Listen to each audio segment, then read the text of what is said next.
Neutral लफ्ज के मैं खिलाफ हूँ क्योंकि न्यूट्रलिटी इज इक्वल टू रस्कैलिटी। मैं ये कहना चाह रहा हूँ, मेरी बात पूरी सुन ले। मैं जज की कुर्सी जो होती है ना वो न्यूट्रल होती है पूरी दुनिया में सबसे बढ़ के। नहीं, मेरे ख्याल में वो भी न्यूट्रल नहीं होती क्योंकि उसको भी आईन और कानून का साथ देना होता है। न्यूट्रल नहीं होता। न्यूट्रल वो तब अच्छे काम का साथ। बुराई देखो हाथ से रोको, नहीं रोक सकते जुबान से, नहीं तो कम से कम दिल में बुरा जरूर जानो। की बात है, एक सवाल आप भी आपसे कर लूँ। वैसे मैं जुबान से अपना काम ठीक कर रहा हूँ ना, मतलब कोशिश तो करता हूँ ना रोकने की जो झूठ बोलता है, और मेरा सबसे बड़ा फड्डा झूठ का है।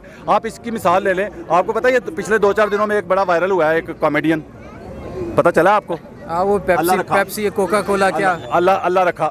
ठीक है, आप अंदाजा, औरतें आती हैं, खवातीन आती हैं जलसों में इमरान खान पे। एक जलसा जिसमें खवातीन आती हैं और एक जलसा वो होता है जहाँ खातून दिखा के जलसा किया जाता है।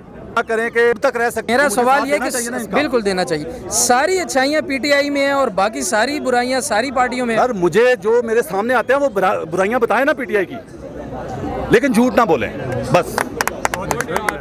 जी अस्सलाम वालेकुम नाजरीन, मैं हूं कमर मेकन और आप देख रहे हैं न्यूज़ रिपोर्टर पीके। मैं इस वक्त मौजूद हूं F9 पार्क में।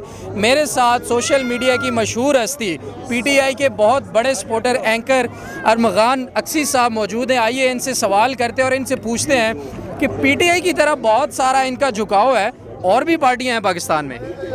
सर मेरा बेसिकली पीटीआई की तरफ झुकाव नहीं है, हक की तरफ झुकाव है। अगर आज इमरान खान चोरी करे तो मैं इमरान खान के खिलाफ भी ऐसे ही बोलूँगा, ये वादा मेरा। ठीक है, इसलिए ये कहना, हाँ देखें आप मेरे प्रोग्राम देखते हैं जितने भी, उनमें जो भी मुझे ये कहता है ना पीटीआई की तरफ झुकाओ या पीटीआई के लग रहे हो, मैं उन्हें यही कहता हूँ कि यार मैंने कोई झूठ बोला तो मुझे बताओ, मैंने कोई गलत बात कैमरे के सामने कर दिया वो मुझे बता दो। फिर वहाँ पे वो उनकी जो है ना बंद हो जाती है बोलती, कहना नहीं चाहिए, बड़ा गंदा लफ्ज़ है, लोग गंदा बना दिया। लेकिन ये है ना आम आवाम में तासुर जाता है कि एक जर्नलिस्ट को बायस नहीं होना चाहिए, किसी एक साइड पे इतना भी नहीं झुक जाना चाहिए कि उसके ऊपर शक होने लगे कि यार ये शायद किसी के पेरोल पे काम ना कर रहा हो। अब आप मुझे बताएं ईमानदारी से, एक बात आपसे ही सवाल है, आपने मुझे कभी पहले पीटीआई के किसी फंक्शन में देखा? नहीं, मेरा पहला इत्तेफाक है। आपने देखा भी नहीं होगा, बल्कि मैं जाता ही नहीं हूँ। उसकी बेसिक वजह यह है कि पहले ही मुझ पर इल्ज़ाम लगते हैं, तो मैं इनके, पहली बात यह कि इनके पास जाके क्या करूँ। अभी मुझे मजबूरन आना पड़ रहा है थोड़े अरसे से, जब से खान साहब पे थोड़ा सा आवाम ज़्यादा मोहब्बत कर रही है ना, क्योंकि अब मैं जहाँ जाता हूँ पब्लिक हज़ारों में होती है, लेकिन नून लीग के लोग ढूंढने पड़ते हैं, मुझे आवाज़ देनी पड़ती है, भाई 14 पार्टियों में से कोई है, ठीक है, फिर कोई एक आध आ जाता है, तो लोगों का ये भी एक एतराज़ मुझ पर होता है कि आप बात करने नहीं देते पूरी किसी को, बीच में टोक देते हो। उसकी वजह आज आपको बता दूं, आपके प्लेटफॉर्म से बता देता हूँ, वैसे अपने से भी बताना है मैंने। उसकी वजह यह है कि ये लोग जो है ना जब कैमरे के सामने आते हैं, इनका मिशन पता क्या होता है कि इसके सामने आओ, माइक पे 3-4 बड़े-बड़े झूठ बोलो और भाग जाओ शेर कह के। मैं बीच में क्यों टोकता हूँ? बात जहाँ गलत आती है वहीं टोक देता हूँ कि यार गलत बात जहाँ पे आई है, क्योंकि इसने भाग जाना है। मुझे पता है उसने 3-4 बातें करनी है बड़ी बड़ी, जवाब दिए बगैर भाग ना जाए। हाँ, जवाब दिए बगैर भाग ना जाए, इस वजह से। और दूसरी बात जो आपने की उसका जवाब सुन लें, आपने कहा कि न्यूट्रल, ये कह रहे हैं ना न्यूट्रल, ज्यादा होना चाहिए। हाँ। मतलब किसी की तरफ झुकाव नहीं होना चाहिए। मैं आपको बहुत बड़ी मिसाल देने लगा। झुकाव से ऐसे मुराद ले सकते हैं कि किसी पार्टी का तर्जुमान नहीं लगना चाहिए। हाँ, ऐसे। मैं आपको एक बात बताऊं, दुनिया की सबसे बड़ी कुर्सी जो होती है ना न्यूट्रल रहने वाली, वो जज की कुर्सी होती है, किसी भी जज की, वो सुप्रीम कोर्ट का हो या किसी छोटी अदालत का हो।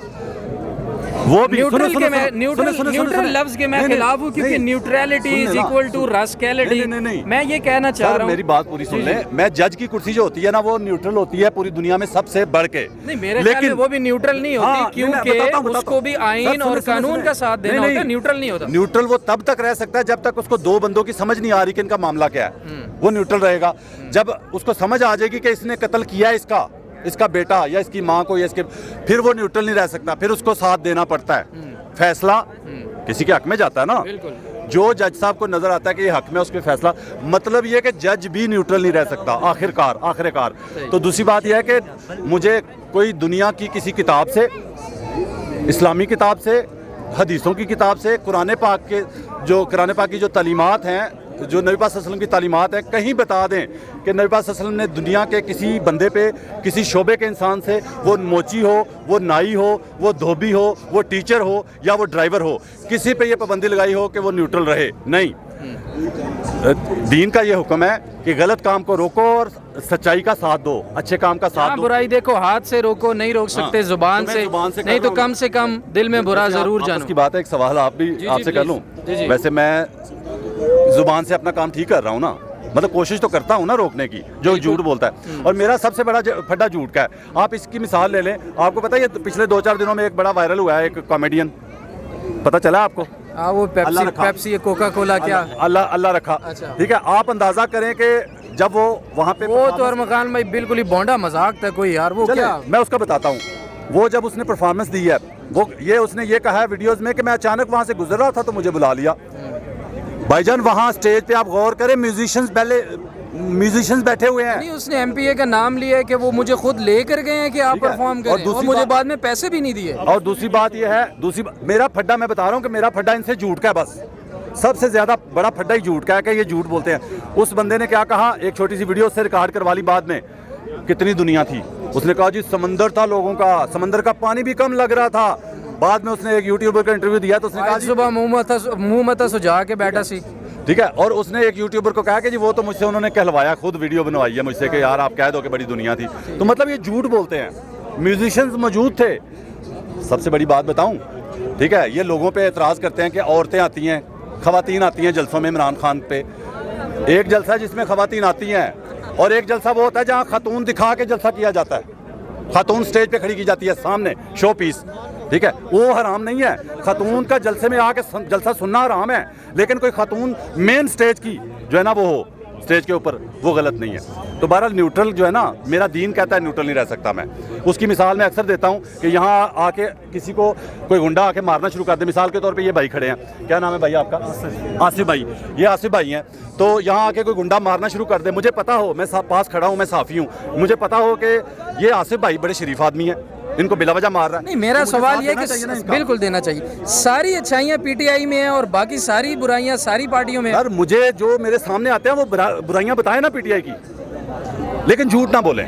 बस बुराइयां बताएं, मैं चलाऊंगा, लेकिन जब आप झूठ बोलेंगे मैं उसको काउंटर करूंगा।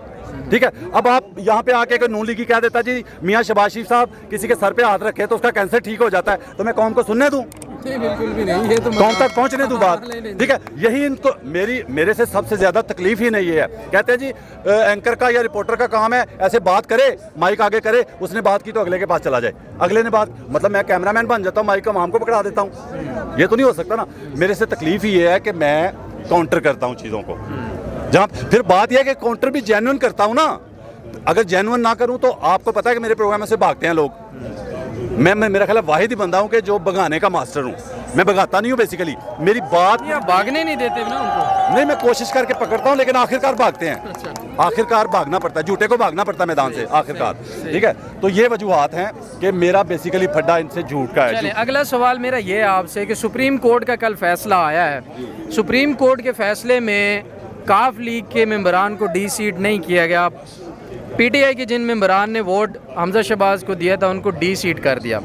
दलील से बात करूं या पीटीआई का बन के? आप नहीं, अब दलील से बात करेंगे जो अच्छी। हाँ, दलील से बात यह है कि जो मेंबरान डी सीट हुए काफ लीग के, वो पता क्यों हुए?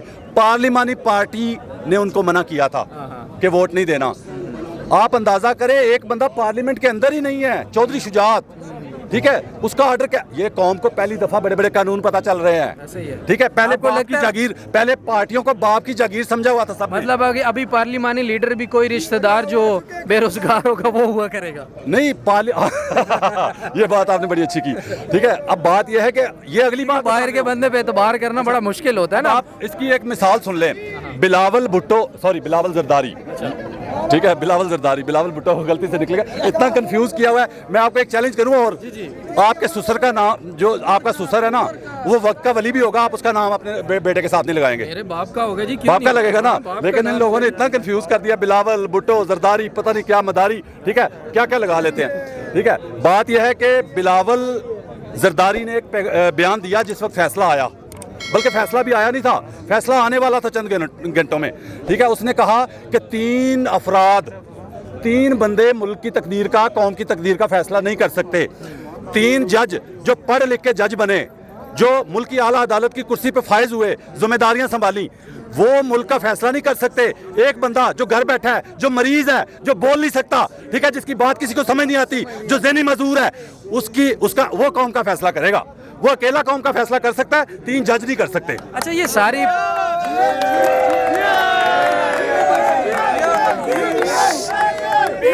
तो आप ले गए। आखिरी बात मैं आपको भेज दूंगा। आखिरी सवाल मेरा यह है कि सुप्रीम कोर्ट के डिसीजन से पहले भी और बाद में भी मुख्तलिफ प्रेस कॉन्फ्रेंसेस, मुख्तलिफ बयानात, मुख्तलिफ किस्म की चीज़ें आवाम को देखने को मिली। किस किस्म का प्रेशर डेवलप करके क्या कुछ हासिल करने की कोशिश की जा रही है? ये सवाल आपका बड़ा अहम है, अच्छा किया आपने कर लिया। बात यह है कि आप ये देखें कि अदालत में केस गया, उन्होंने पिटीशन फाइल की है, काफ लीग ने, परवेज़ इलाही साहब ने, तो इन्होंने शोर मचाना शुरू कर दिया कि मतलब क्या ऐसा मसला था, इनको पता था हम कानूनी तौर पे गलत खड़े हैं। और अगली बात आपको बता दूं, अगर ये वजह ना भी होती ना, तो शुजात साहब, जो चौधरी शुजात साहब है ना, अगर उनका लेटर अलाउ भी करता कानून, फिर भी इन्होंने केस हार जाना था अदालत में। आप पूछे क्यों? वो इसलिए कि चौधरी शुजात साहब अलाउ भी होते कानूनी तौर पे लेटर के, तो उन्होंने लेटर अपने बंदों को दिया ही नहीं। ठीक है, दूसरी बात अदालत में यह होनी थी कि जो डिप्टी स्पीकर है पंजाब असेंबली का, उसको आपने दे दिया, और उसने भी वो लेटर पढ़ के कब सुनाया? जब वोटिंग हो गई। वो लेटर अंदर पहुंचा कैसे था? फिर भी हार जाते केस। पहुंचा लेटर पहुंचा कैसे आप? सर, लेटर जब दरवाजे बंद थे पहुंचा। वही मैं कहता हूं कि वो देखें, वो जो डिप्टी स्पीकर था, वो उसके पास लेटर उसकी जेब में पहले से रात से ही पड़ा हुआ था। ठीक है, रात से उसके पास पड़ा हुआ था लेटर उसके पास, क्योंकि दरवाजे तो बंद हो चुके थे। और उसूली तौर पे, कानूनी तौर पे डिप्टी स्पीकर को वो लेटर पहले पढ़ के सुनाना चाहिए था वोटिंग से पहले। मेरे ख्याल में वो पढ़ के सुनाते, फिर भी पार्लिमानी बोर्ड जो होता है, पार्लिमानी पार्टी जो होती है, उसकी अक्सरियत जिस तरफ होती है, वोट उसी तरफ जाता है। ये एक और चीज कंफर्म कर दूं मैं कि ये जिन लोगों को गलत फहमी है ना कि आइंदा पार्लिमानी हेड जो है ना अपना, जिस तरह आपने कहा कोई बना लेंगे अपना, जो घर का रिश्तेदार जो बेरोजगार होगा, वो भी काम नहीं चलना इनका, क्योंकि कानून खुल के सामने आ गया है। वो क्यों नहीं चलना? क्योंकि पार्लिमानी जो पार्टी है ना, उसकी अक्सरियत जो फैसला करेगी।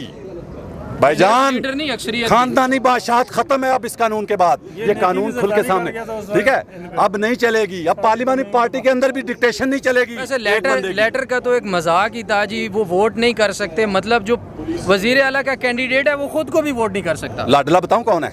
लाडला बताऊं कौन है? ये कहते हैं ना लाडला, वो लाडला इमरान खान सर कहते हैं ना, लेकिन इमरान खान के डिप्टी स्पीकर जो था, उसको तो सुना ही नहीं गया, उसको तो अदालत ने बुलाया ही नहीं।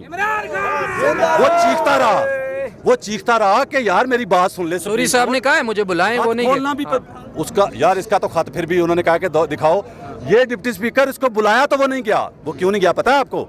वहां तो इन्हें अदालत में गिरफ्तार भी हो सकता था, नाअहल भी हो सकता था। ठीक है, लेकिन फिर भी मैं क्या कहूँ अब मुअज़्ज़ज़ अदालतों को, ठीक है, मेरे जैसा बंदा, आप जैसा बंदा करे ऐसा काम, ऐसी तो इन्हें अदालत करे। आपको लगता है का गलत फिक्रा बोल के, सुप्रीम कोर्ट के फैसले का गलत फिक्रा बोल के उसने जो है ना एक इतना बड़ा हिजान पैदा किया पूरे मुल्क में, कौम के लिए। कौम टंगी रही, सुई पे टंगी रही। आपको लगता है पीडीएम को छत पे चढ़ा के जरदारी साहब ने सीढ़ी खींच ली है? सर देखें, मेरी बात सुने। बात यह है कि आपका घर का बच्चा जो है ना, जब आवारा होता है ना, उसमें काफ़ी लोगों का कसूर होता है, बाहर दोस्तों का, लेकिन जो घर का सरबराह होता है ना, उसको ध्यान रखना चाहिए अपने बच्चों का। ठीक है, तो जो घर का सरबराह खुद ही कहे कि कोई गल फिर जाके हमारा मुंडिया नाल। नून लीग आके खोलेगी कि नहीं हमजा शहबाज की कल कुर्बानी, उधर जरदारी साहब दुबई में बर्थडे मना रहे हैं। सर बर्थडे, मुझे ये बताएं कि 8 महीने के बच्चे की बर्थडे कैसे हो गई? पहले तो ये बताएं। सर जहाज गए, वो उनकी अपनी बर्थडे थी, वो कहते हैं उनकी अपनी बर्थडे थी। नहीं उनकी यार मेरी बात सुने, इतना बड़ा लीडर, एक जरदारी कहते हैं कि सब पे ही भारी, तो यार जो कौम का लीडर बना फिरता है, वो कौम के साथ अपनी बर्थडे नहीं मना सकता था? लाहौर में कल बर्थडे मनाने के लिए स्टेज लगाया गया था। अच्छा, और उधर से फैसला आ गया, पीटीआई की अवाम ने उन्हीं स्पीकर पे अपने जश्न का ऐलान किया। अच्छा ये हुआ। अच्छा, बात यह है कि अब मैं आखिर में, मेरा ख्याल है वाइंड अप होने वाला प्रोग्राम, आखिर में ये कहूँगा कि जितनी अवाम खड़ी है यहाँ पे, यहाँ नून लीग भी खड़ा होता, अगर कोई है तो आ जाओ सामने यार, मैं तैयार हूँ मुकाबला करने के लिए। मुझे ये बताओ कि अब मुझे आप कहो मैंने जो बात झूठ की है वो मुझे बताओ आगे, जो बात कानून के खिलाफ की है, जो दलील के बगैर बात की है वो बताओ। मैंने बातें सही की है, अब बातें सच्चे करने, अगर सच्ची बातें करने वाला आपको पीटीआई का लगता है तो उसमें मेरा क्या कसूर है यार? पंजाब की सीट तो आ गई। इमरान खान। जी हमारे साथ अरमगान अक्सी साहब मौजूद थे, आपने इनकी गुफ्तगू सुनी।